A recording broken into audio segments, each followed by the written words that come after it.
Hiya, it's me again in these lovely surroundings. It's nice and warm, I think about 25 degrees.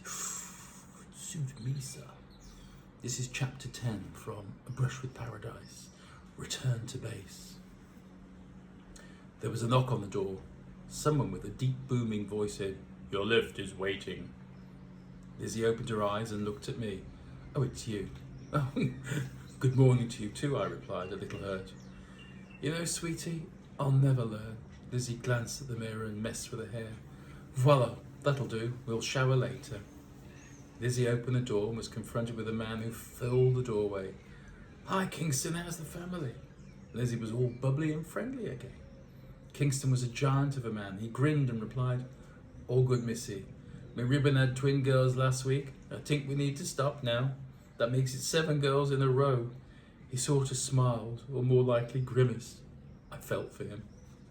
We clambered into his khaki-coloured Jeep, which was parked right across the entrance to the hotel. It would have already been booked if that had been in London.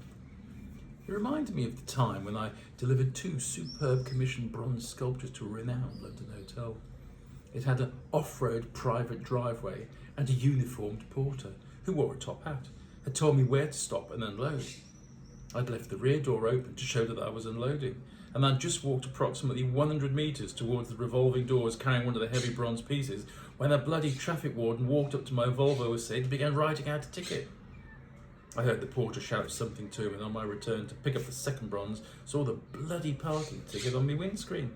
I was fuming, and even when the head doorman intervened, it was to no avail.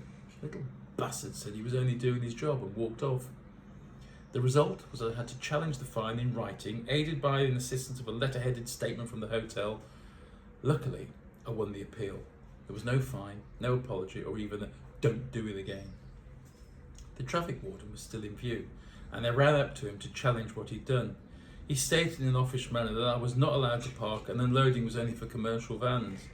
My estate car didn't count, even with the rear boot open. "It's a bit early.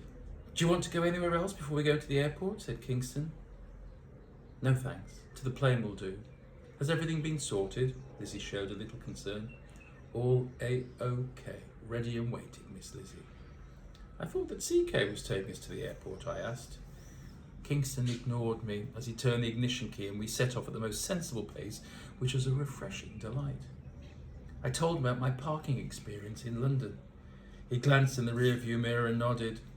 "My cousin's husband is the Commissioner of Police." "I rest my case," I said, and uttered not another word till we arrived at the airport. When we pulled up at the landing bay, who should have been stood by the plane was only CK. He looked far too smarmy for my liking. "You had a pleasant time, I assume," he said. I knew he mocked me. I wanted to tell him to go forth where the sun doth not shine. Instead, I replied, "Mate, it couldn't have been better if I'd have dreamt it." I hated the word mate, or being called it, and I felt totally justified in using it against him. "Come on, children, let's go." Lizzie, professional as always, climbed aboard. I followed, and then CK stepped aboard. What joy. After clearance from the tower, we took off and headed back to base. "So long, Barbados. I shall miss you," I said as I imitated Humphrey Bogart. Lizzie ignored me, and CK was certainly no Captain Louis Renault. Oh, I loved Casablanca. It was such a great film. After we landed, CK jumped out and walked over to a black Chevrolet sedan with blackened windows, and I watched the rear window open. Lizzie tapped me on the shoulder. "Come on, Nosy, let's go home. You got to catch up on your paintings, big boy, and if you're really good, I might just feel the need for a nocturnal business meeting." "Whatever do you mean?" I raised my eyebrows in Groucho Marx style. "Yes, master," I replied with a quiver in my throat. I turned again and noticed that CK had vanished, as had the black sedan.